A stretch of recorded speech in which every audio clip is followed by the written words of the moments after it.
আসসালামু আলাইকুম এভরিওয়ান, আপনারা সবাই কেমন আছেন? আশা করি ভালো আছেন।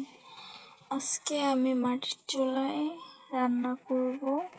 এখানে আমি রান্না করব আলু দিয়ে ফুলকপি দিয়ে একটা মাছের ঝোল। প্রথমে আমি এখানে আলুগুলো ভালোভাবে ধুয়ে নিয়েছি, তারপরে ফুলকপিগুলো ভালোভাবে ধুয়ে একটা পাত্রে রেখে দিয়েছি। এরপরে আমি এখানে একটা কড়াই নিব, ভালো করে পরিষ্কার করে নিব। কড়াইয়ের ভিতরে আমি তেল নিব, কিছু পরিমাণ মতন সাদা তেল নিব। তেলটা হালকা গরম করে নিব। হালকা গরম করে নেওয়ার পর এর ভিতরে আমি কিছু পেঁয়াজ কুচি দিব। পেঁয়াজ কুচিটা দেওয়া হলে পরে ভালোভাবে একটু নাড়াচাড়া করে দিব। ভালোভাবে নাড়াচাড়াটা করলে কি হবে, যাতে পেঁয়াজটা ভালোভাবে সব দিকেই ভাজা হয় ভালোভাবে।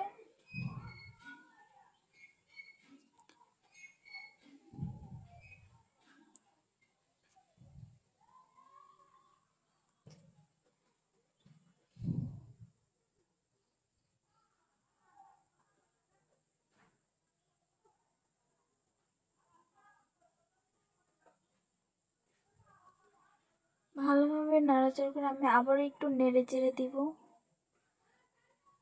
পেঁয়াজটা ভালোভাবে নেড়ে চেড়ে দেওয়া হলে আপনারা এই রান্নাটা যদি করেন, একবার করে যদি খান, তাহলে মনে করেন বারবার করতে পারবেন। খুব সামান্য উপকরণে আপনারা এই রান্নাটা করতে পারবেন। বেশি খরচ হবে না, শর্টকাটে এই রান্নাটা সারতে পারবেন। এই রান্নাটা খুবই সহজ, একবার দেখলে বারবার পারবেন। দেখতে থাকেন। দেখেন পেঁয়াজটা হালকা কালার চলে আসছে, আর একটু ভালো করে ভাজতে হবে পেঁয়াজটা। আমি আবার একটু নেড়ে দিলাম, উল্টিয়ে পাল্টিয়ে দিলাম যাতে সব দিকেই কালার আসে। আবার একটু নেড়ে দিচ্ছি যাতে পুড়ে না যায় নিচের দিকে, এর জন্য আবার উল্টিয়ে পাল্টিয়ে দিলাম পেঁয়াজটা।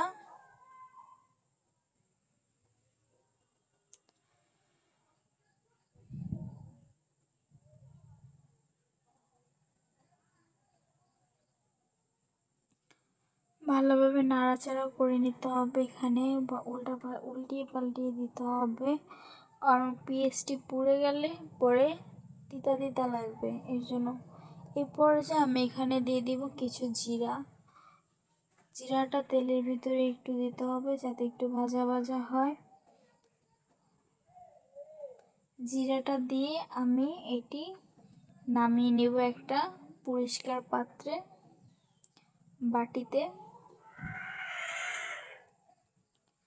সুন্দরভাবে চারপাশ দিয়ে মনে করেন তেলের ভিতরে যাতে পেঁয়াজ কুচিটা না থাকে এমনভাবে নামাতে হবে। আমি নামিয়ে নিচ্ছি। আমার নামানো হয়ে গেছে। পেঁয়াজ কুচিটা দেখেন কতটা সুন্দর লাগছে দেখতে। এটা এখন ব্লেন্ডার করতে হবে, পেঁয়াজ কুচিটা ভালোভাবে ব্লেন্ডার করে নিতে হবে। এরপরে আমি একটা ওই কড়াইটার ভিতরে আমি সামান্য একটু তেল দিয়ে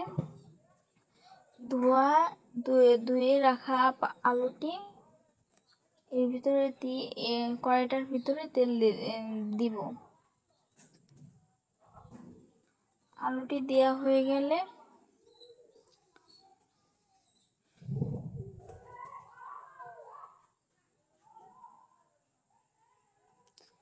এরপরে আলুটি দেওয়া হয়ে গেছে, এখন আমি একটু নাড়াচাড়া করে দিব যাতে নিচে ধরে না যায়, আর আলুটির গায়ে ভালোভাবে তেলটা যাতে লাগে।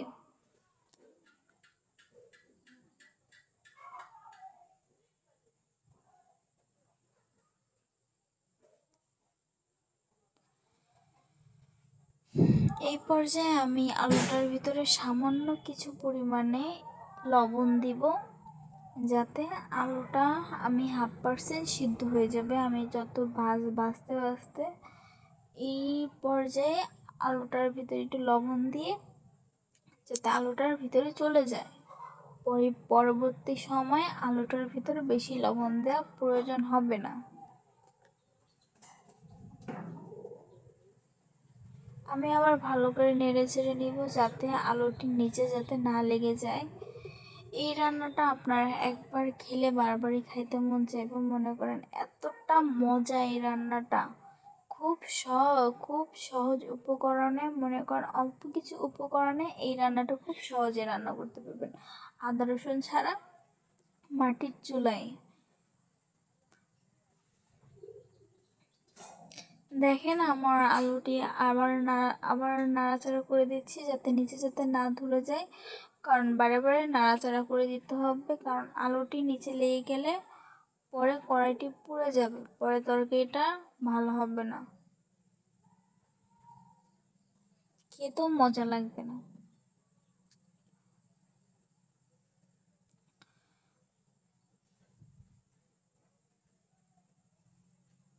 মাটির চুলার রান্না অনেক মজা হয়। আরও মনে করেন এইভাবে তরকারিটা রান্না করলে আরও অনেক মজা হবে, খেতে খুব সুস্বাদু হবে। আপনারা লাইক, সাবস্ক্রাইব, কমেন্টস করেন, আর আমার নতুন নতুন ভিডিও পেতে সাবস্ক্রাইব করে রাখবেন যাতে আপনারা সবার আগে আমার এই নতুন নতুন ভিডিও দেখতে পারেন। এ পর্যায়ে আমি ভাজা আলুটি যে কড়াইতে ভাজছি ওই কড়াইটা আলাদা করে রাখবো। তারপরে আমি আরেকটি কড়াই দিব, কড়াইটার ভিতরে সামান্য তেল দিব। তেল দিয়ে পরে যে ফুলকপিগুলো ধুয়ে উঠিয়ে রাখছিলাম সেই ফুলকপিগুলো একটা ওই তেলের ভিতরে দিব, যে কড়াইটি চুলার উপরে দিছি ওই তেলের উপরে ফুলকপিগুলো দিয়ে লাল লাল করে ভেজে নিব। আমার ফুলকপিগুলো ভালোভাবে ভাজা হচ্ছে।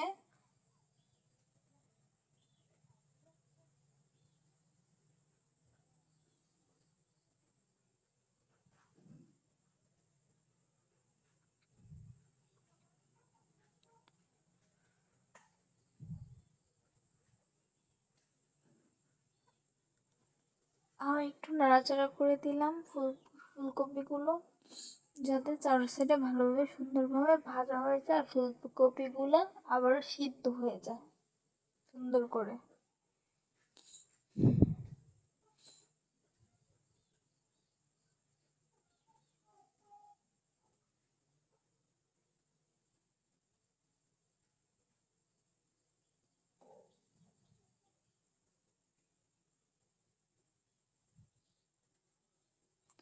দেখেন আমার ফুলকপিগুলো ভাজা হয়ে গেছে, কতটা সুন্দর হয়েছে ফুলকপিগুলো ভাজা, মাশাল্লাহ। আপনারা দেখতে পাচ্ছেন কতটা সুন্দর হয়েছে ভাজাটা। এবার আমি তুলে নিব, যে আলুগুলা ভাজছিলাম ওই আলুটার ভিতরেই এই ফুলকপিগুলো তুলে নিব। এভাবে ফুলকপিগুলো ভাজলে ফুলকপিগুলো যখন রান্না করা হয় তখন আর ভেঙে যায় না।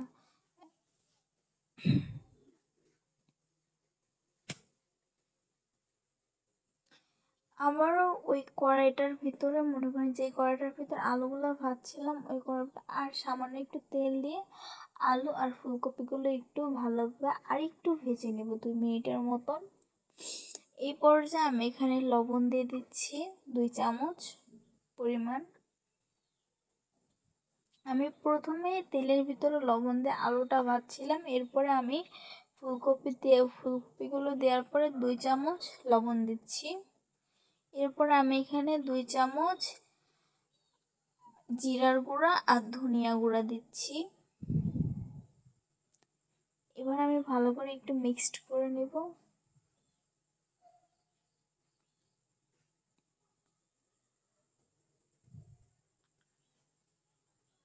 এখন আমি এখানে 3 চামচ পরিমাণে হলুদের গুঁড়া দিচ্ছি।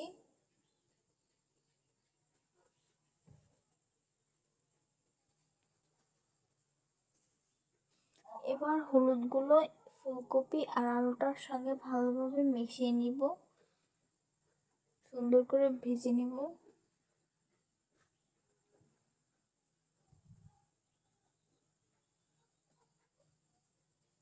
ফুলকপি আর আলুটার সঙ্গে ভালো করে ভেজে নিব।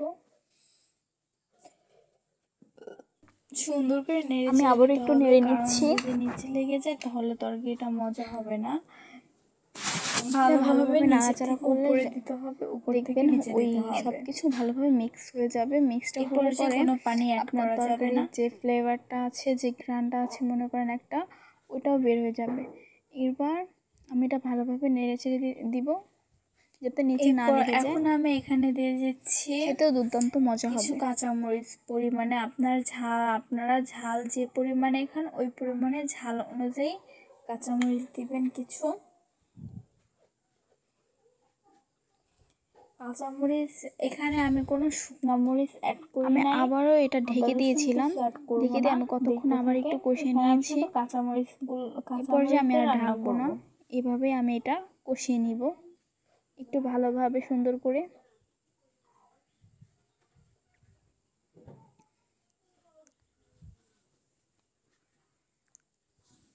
এই পর্যায়ে আমি সামান্য একটু নেড়ে নিচ্ছি, নিচে যাতে লেগে না যায়। বারবার একটু নেড়ে দিয়ে কষিয়ে নিব।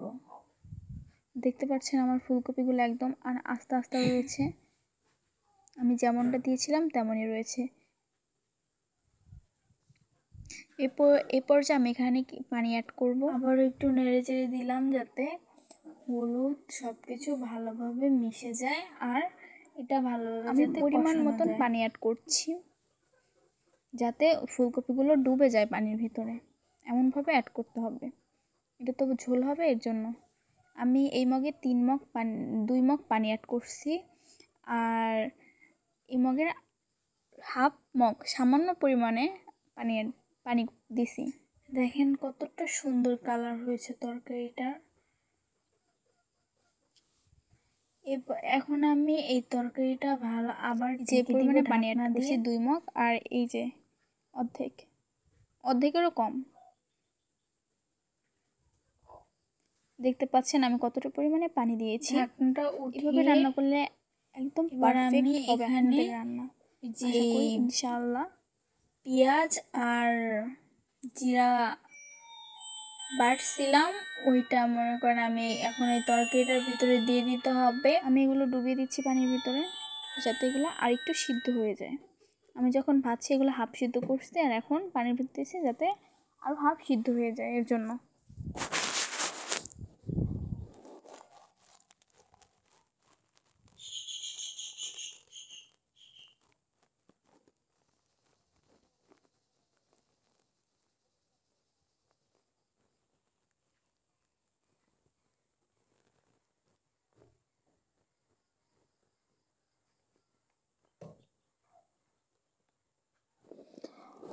দেখতে পাচ্ছেন তরকারিটার ভিতরে বলক চলে আসছে।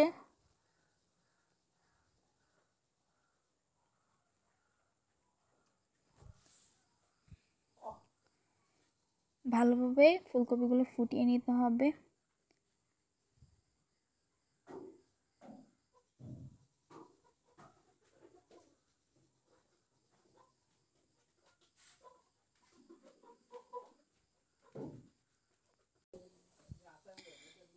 এ পর্যায়ে আমি এখানে যে বাটাটা ধুয়ে দিয়েছিলাম হাফ, ওই বাটাটা, ওই মশলাটা আমি তরকারিটার ভিতরে দিয়ে দিব।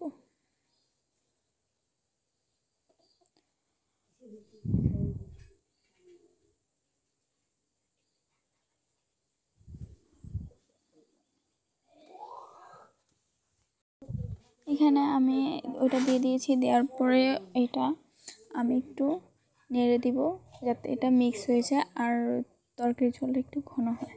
তখন পাতলা ছিল, দেখেন এখন একটু ঘন হয়ে গেছে তরকারিটা দেওয়ার পরে। এ পর্যায়ে আমি এখানে মাছ দিয়ে দিব, ছোট মাছগুলো আমি এখানে সবগুলা মাছ দিয়ে দিব।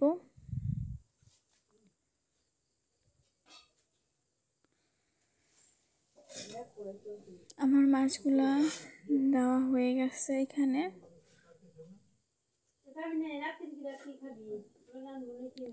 এখানে আমি এখন এটা বলক চলে আসছে, আমি মাছগুলো আমি এখন এটার মানে তরকারিটা নিয়ে চলে গেছে। এখানে আমি কিছু ধনিয়া পাতা নিয়েছি, ধনিয়া পাতাগুলো ভালোভাবে ধুয়ে নিচ্ছি। সুন্দর করে ধনিয়া পাতার ভিতরে বালি থাকে, বালিটা ভালোভাবে ধুয়ে নিচ্ছি। এরপর আমি তরকারিটার উপরে ভালো সুন্দর করে ধনিয়া পাতাগুলো ছাড়িয়ে দিব।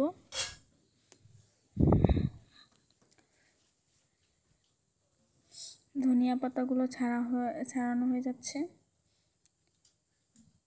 তরকারির উপরে ধনিয়া পাতা সুন্দর করে সাজিয়ে দিয়েছি।